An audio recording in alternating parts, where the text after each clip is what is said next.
Hey, folks, thanks for joining us here on the Rob Breakenridge Show. So great to have you along with us.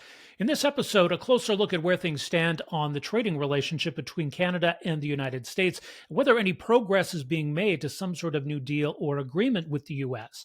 Now, this was a week where, once again, Prime Minister Mark Carney traveled to Washington, D.C. for a face-to-face meeting with U.S. President Donald Trump.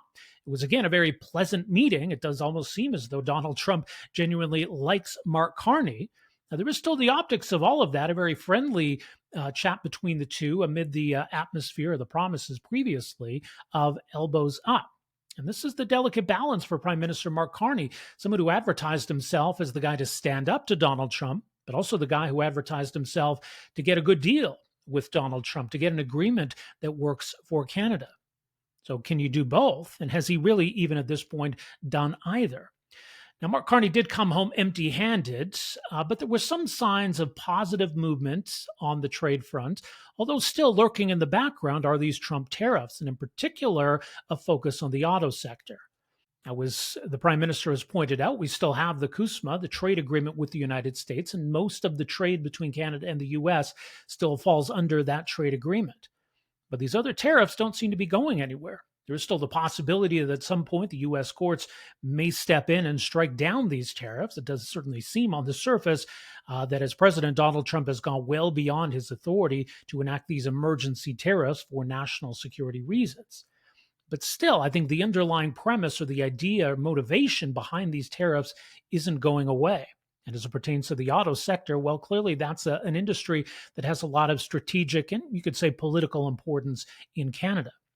And one other interesting aspect, though, to this meeting was the raising of the issue of Keystone XL, this pipeline that has, as you know, a very interesting history. Now, Donald Trump, the first time around, did approve this pipeline, but it didn't get finished before Joe Biden took over. And one of the first acts as president, Joe Biden vetoed or canceled the Keystone XL pipeline.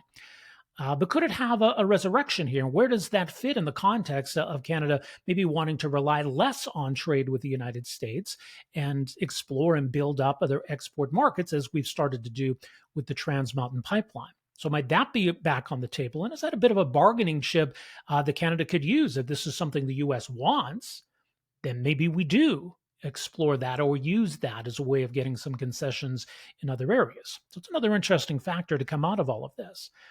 Now, certainly this is not easy for this prime minister or any prime minister to navigate, but still, as mentioned, Mark Carney has billed himself as the guy to navigate all of this.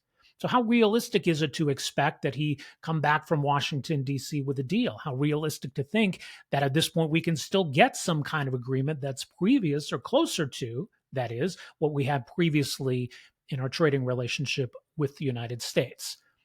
Canadians are incredibly uneasy right now about where things are going with the economy, and certainly looking for some leadership from the Prime Minister and his government, not just on the trading relationship with the United States, but taking big steps and big swings here at home to build up the economy or to at least shield us from what we're going through.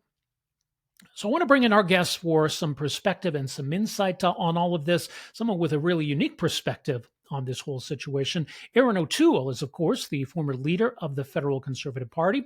He's president of ADIT North America, ADIT, also a distinguished fellow now with the Hudson Institute. Much more at his website, erinotoole.ca. Mr. O'Toole, so great to have you with us here. Welcome to the program. Great to be with you, Rob.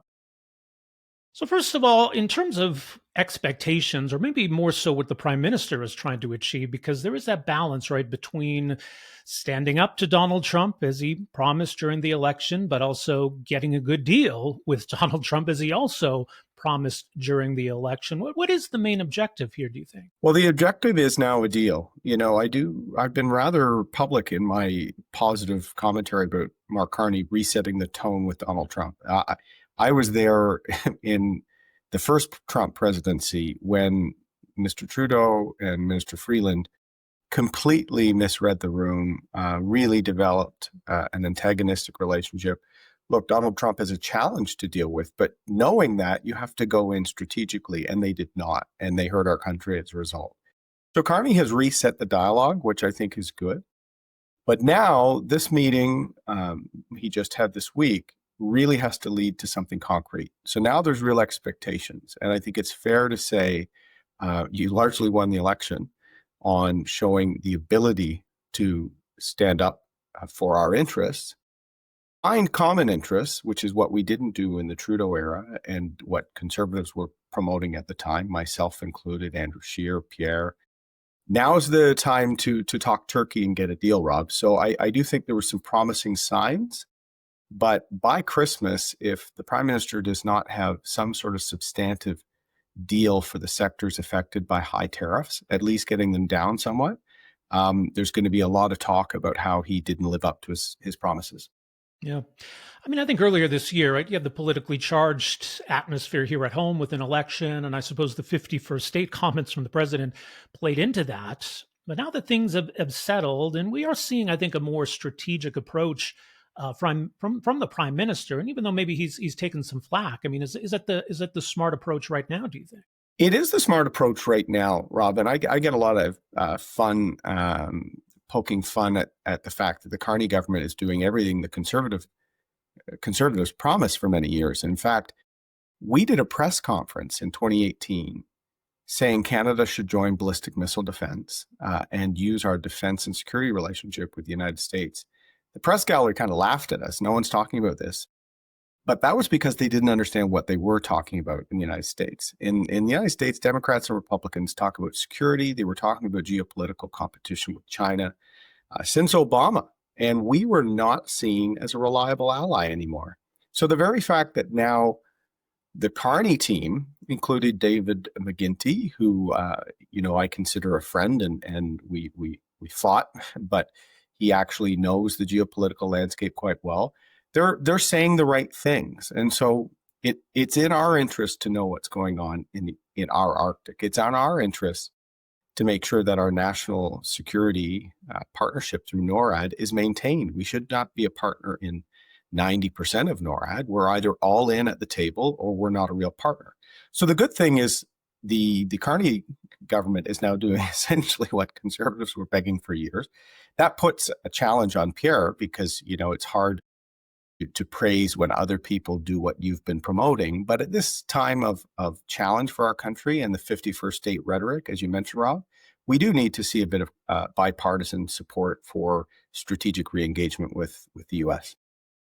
Yeah, I think it's important for the opposition to hold the government's feet to the fire and, I mean, hold them to their own promises. But that is a tricky balance too, right? Because there is still some value in a united Team Canada approach here. Yeah, we don't want our opponent or adversary from a negotiating standpoint to exploit divisions within our own country, particularly East-West divisions, which the Trudeau government allowed the West and the energy sector in particular to really be let down in negotiations. The other thing the Carney government's doing, which of course Conservatives advocated for 10 years, was to tie energy security into the relationship. We talked about Keystone XL. My friend Jason Kenney, when he was premier, invested in Keystone XL, knowing that if we leveraged the national security and energy security interests of U.S. refining capacity with amazing Canadian resources, that was going to help us win favor for sectors in my province, like auto and in Quebec and BC aluminum. So if you can make some deals and give the U.S. wins in a few areas like energy security and a discount energy rate from Canada, you can then win in other areas of the economy. And we need that to get the tariffs down. We're lucky, Rob, that tariffs are only on about 85 to 90% of our products are exempt, 85 to 90%. It's only a small number that are tariffed now because we have the U.S.-Canada customs agreement. What we do, though, is have to get them down on some of those sectors that are really hurting. So Carney really has to move the needle in the next month, I think. I'm hearing through my contacts in Washington and in Ottawa that we are starting to talk turkey with the Trump administration. They're under pressure from an auto parts, and the auto industry is hurting in the U.S. because of Trump's tariffs. So I think Trump needs a deal as well. You never see that from his rhetoric, but he wants to get something done. So the tone is reset, but let's go in for a deal now. And now Prime Minister has to accomplish something. Yeah. Canada's been strategic, and we backed away from the digital services tax. We backed away from some of these counter tariffs, and some have called that a surrender. But is that part of being strategic here, do you think? Well, you're going to hear a theme in my comments, Rob, was the conservatives were saying this for many years. Yeah. When I said we shouldn't do retaliatory tariffs, Ms. Freeland said I was capitulating to the Americans. The Liberals did not understand trade under the Trudeau government. If our counter tariffs, our revenge tariffs, as some people call them, if they're hurting us more than they're hurting them, what are we doing, right? We're hurting our own economy more, and we're antagonizing someone who is mercurial. The digital services tax withdrawal, the withdrawal of retaliatory, I think we're all very smart. Some of them probably shouldn't have been done in the first place. But by stepping back on them, I haven't said it's elbows up needed in Canada. It's smarten up that's been needed in Canada. We were unnecessarily fighting with aspects of the U.S. economy when we should have been trading as equals. So I think those were actually good moves and maybe help reset the balance with the Trump administration. But again, I think now that they've done that for a couple of months, digital sales tax was removed, 2 months ago. Now we have to see some movement on the U.S. side. So getting steel and aluminum tariffs down to 8 or 10%, I think that would be a win. So I want to see those coming down the pipe in the next few weeks. Yeah. You mentioned Keystone XL, and I think this kind of encapsulates the debate here because, Alberta's premier, of course, has proposed a new pipeline to the West Coast. And I think there is still value in Keystone XL, but it's sort of that choice, right? Are we diversifying away from the United States, or are we still in a position where we want to solidify that relationship with the United States? A pipeline to the West Coast, a pipeline south sort of represents the two sides of that question in a way. Well, when I would go to the annual agriculture dinner in my riding, Rob, and they'd always say, "Do you want beef or pork?" And you knew you'd upset the beef guys if you picked pork. You'd upset the. So give me a bit of both, is what I used to say. Yeah. That's actually what we need. We need both Northern Gateway or some sort of Pacific Coast pipeline, and we need the Southern pipeline. So, it's not either or. In my view, it's both. I was just talking to a senior Enbridge official recently because I was a big fan of Northern Gateway. That company had spent hundreds of millions of dollars, worked with Indigenous groups, had done a lot of the hard work. Sure, there were a lot of conditions on the approval, but any big, complex pan-Canadian project will have some conditions. That was probably on the list of dumb things by the Trudeau government, and this is a long list, Rob. That's probably number one. That is probably number one, because that was a private sector proponent that had done the work. It is a smart deal, and I have respect for all premiers, but what Premier EB is doing right now is short-sighted and actually setting Canadian unity back.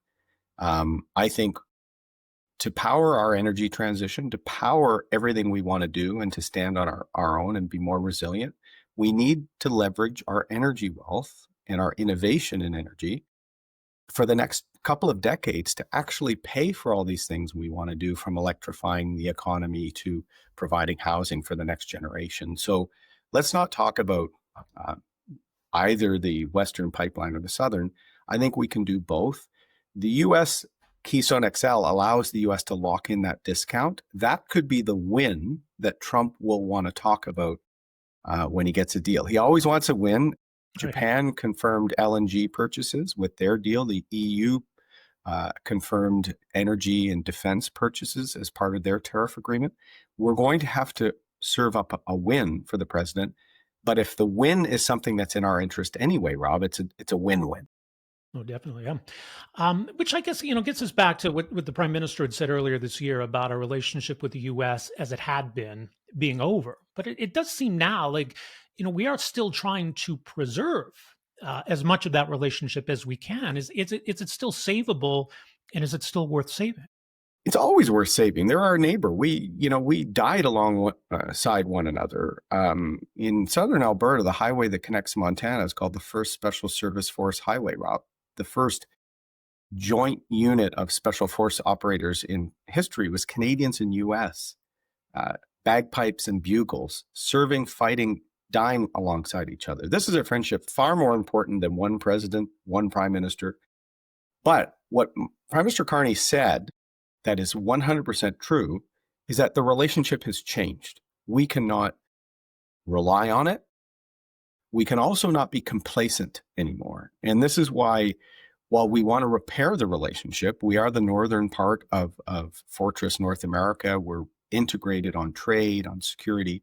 We have to repair that, but we should never, ever be totally reliant on one country for trade or for defense and security. So I do think a reinvigorated NATO. I do think Canada signing on to the Rearm Europe initiative and doing more defense and intelligence sharing with other countries, that needs to be part of the learning. So let's repair this neighbor. Let's fix the fence together and share apple pies and be good neighbors. But let's never again let ourselves be caught by being overly reliant on just one person. The great thing is Stephen Harper was the first prime minister to really try and diversify our trade relationship. Europe, the Trans-Pacific Partnership.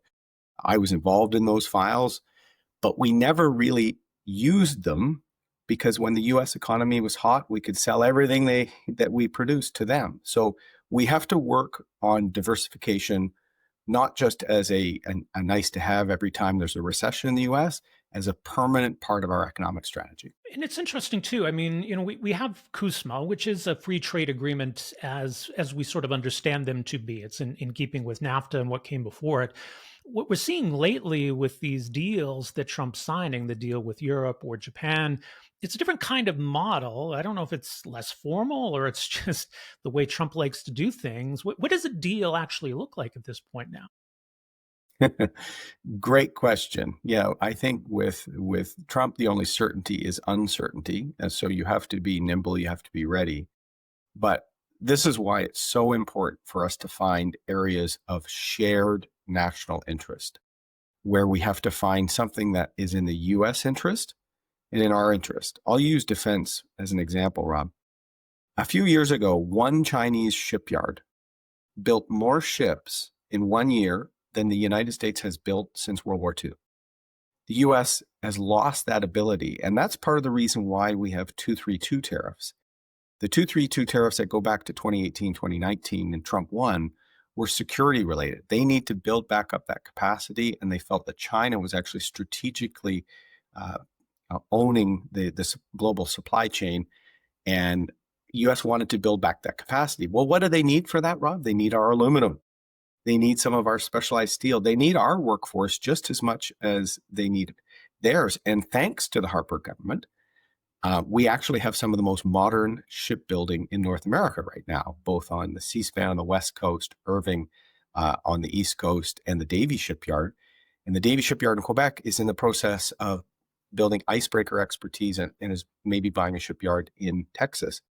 So we could actually partner here. And so this is where we have to say to the US president, if you want to build the ships and start competing with China again, leverage these supply chains, much like we did with the Auto Pact in the 1960s, where we started saying, whether the car rolls off the line in Oshawa, my community, or in Michigan, it's tariff free in one of our countries. And we have an integrated supply chain that benefits us both.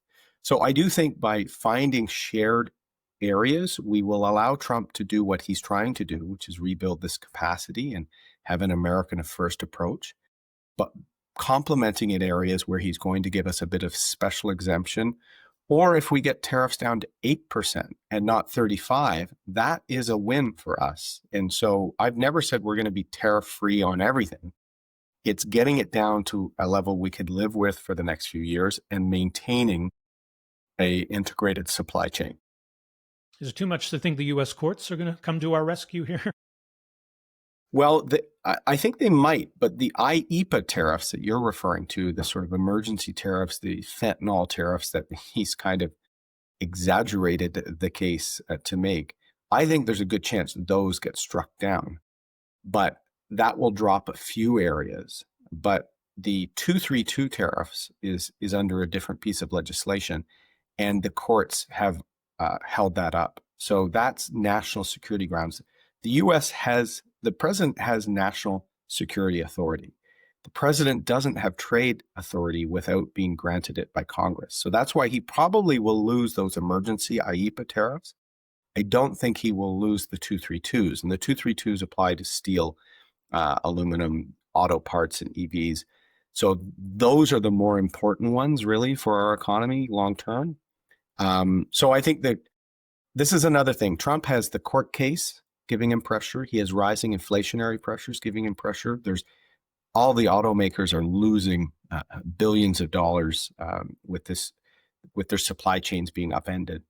And as much as Trump wants to build everything in America, they are basically at full employment, and his ICE policies are rounding up a lot of labor. So they're actually not going to be able to do a lot of this. And he will soon realize he needs our great workforce, particularly for specialized steel products and other fabrication efforts, if he wants to meet any of these defense objectives he has. So sometimes it's hard to make the common sense case to the president who wants to win and uses everything as a zero-sum winner versus a loser.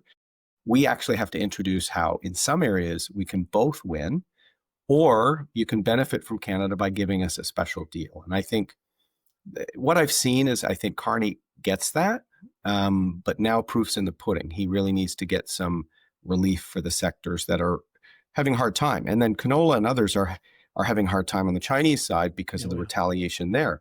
So we have to support some of these sectors while the geopolitical trade scene is sort of settling back down. And short-term support by the government is just a way that we can help them through this time of difficulty. I know the Conservatives have been pushing for that. It's been great to see that, because it's not all about steel and aluminum. It's about agribusiness. It's about our integrated economy. And so let's build up new markets. Let's solve some of the crisis with the Americans and get our energy to market. That is the fuel that will ignite our economy for the next decade. Yeah. And let me just ask you too about defense policy, because as you alluded to earlier, I think that is crucial in showing Trump that we're a reliable partner, but it's also important to our own sovereignty and our other international alliances. So we do seem to now finally have a plan to ramp up defense spending and also to try to accelerate procurement. What have you made of the announcements, and what are you going to be watching for here? Well, there's a series of announcements, and I'm trying to call balls and strikes here. So, people will be surprised when they see the former Conservative leader praising the government on some things.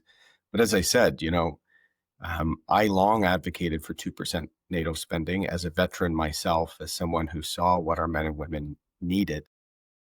So now we're well above the 2%. So I like some of these announcements. I like seeing the Canadian Armed Forces getting the equipment they need.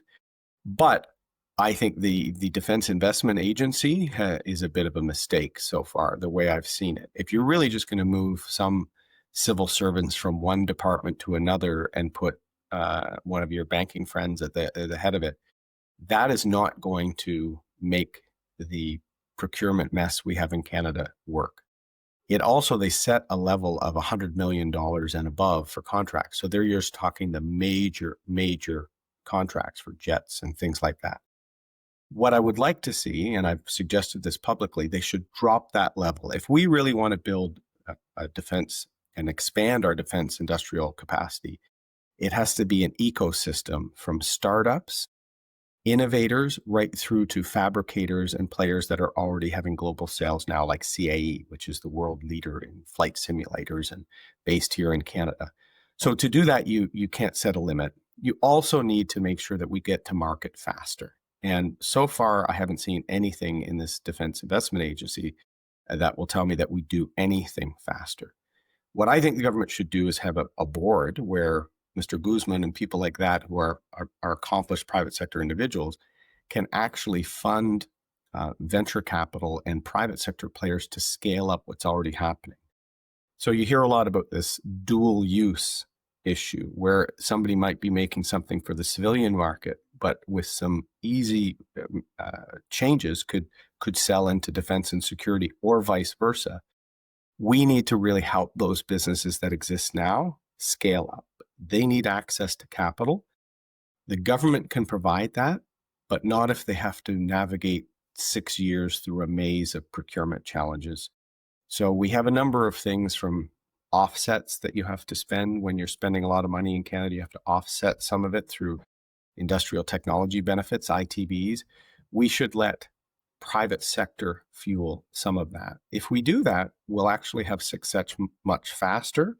So on some things, I think the government has been doing some good things, and again, many of the things that Conservatives were arguing for. So it's hard when our opponents change their leader and completely change their policies on everything from the carbon tax to defense.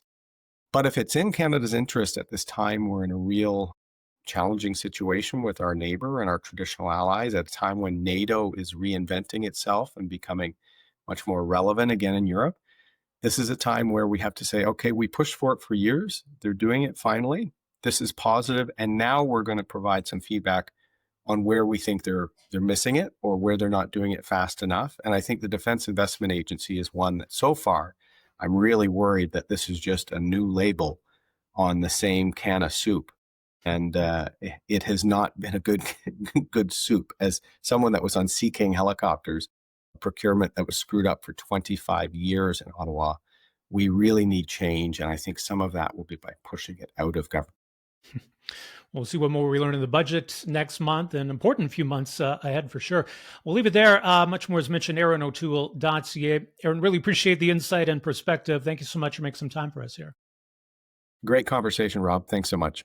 All right. Well, our thanks once again to former Conservative leader Erin O'Toole. Some really interesting insight on where things stand in the Canada-U.S. relationship, the challenges for the Prime Minister in navigating all of this, and of course, the politics. This is not easy for any Prime Minister, but again, Mark Carney advertised himself as the man for the job and promised Canadians a lot of progress on this front. And clearly, right now, I think Canadians are feeling pretty uneasy about where things are going with the economy, recognizing I think that Trump is a big factor in all of that, and the tariffs and the trade uncertainty. But I think there's also some broader concerns about how the government's dealing with all of this.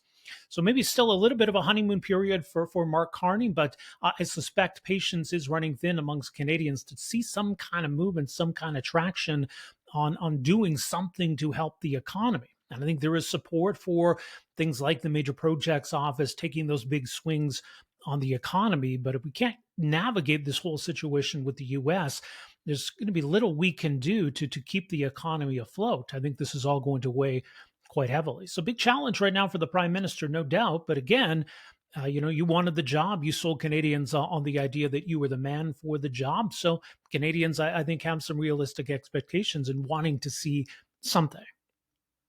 But again, it's not going to be easy. There was an interesting exchange, though, this week, right after the Prime Minister's visit to Washington, in the House of Commons, in question period, and some tough questions from the opposition, Conservative leader Pierre Poilievre, for the Prime Minister. Here was that exchange on Wednesday. The opposition. Well, we now know why the U.S. president wanted this Prime Minister in power so badly. A weak leader whose high taxes and anti-development laws are sending billions of dollars and thousands of jobs out of this country. 86,000 jobs lost. And yesterday, the Prime Minister promised the President that he would increase Canadian investment in the U.S. by $1 trillion if he gets the agreement that he expects to get. Mr. Speaker, in exchange for $1 trillion of job losses in Canada, will he at least get an end to the U.S. auto tariffs that are killing jobs for our workers in Ontario? The Right Honourable Prime Minister.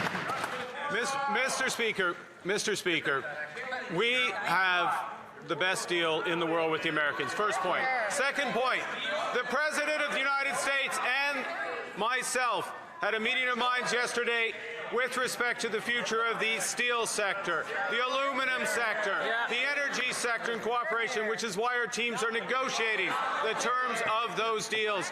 And we are working, as the President himself said in the Oval Office, on the modalities of an auto agreement. The Honourable Leader of the Opposition. Mr. Speaker, he just confirmed he's selling out our auto workers. And let me tell him what it means when investment leaves this country, because he was forced a record amount out in his 7 months in power. the 700 workers at the GM plant who lost their jobs in Oshawa, they can tell him about investment that is left. They're sitting around the dinner table wondering how they're going to pay their bills while GM announces $4 billion of new investment south of the border. So while the Prime Minister promises yet another trillion-dollar gift to President Trump, why doesn't he look them at those workers in the eye and explain to them why he betrayed them? Here. The Right Honourable Prime Minister. Mr. Speaker, what this government is doing for the auto sector is an unprecedented investment in the Canadian auto sector. We look the Canadian auto workers in the eye. We have $5 billion in the Strategic Response Fund. We have $10 billion for liquidity management. We have worker retraining. We are striking deals with countries around the world. We have the best deal already with the Americans, and it will be even better. The Honourable Leader of the Opposition. Well, Mr. Speaker, we'll go soft on him today because I know he's still recovering from surgery to have his elbows removed. Remember that promise, Mr. Speaker? Dancing around with his elbows in the air. We haven't seen those elbows since the election, after which $54 billion of investment gone to the United States. 86,000 jobs gone. American tariffs on Canada doubled. And as to the best deal in the world, why is it then, if we have the best deal, that Canada has the fastest shrinking economy in the G7 and 86,000 people are without a job? The Right Honourable Prime Minister. Okay. All right. Mr. Speaker, there are three things that are true.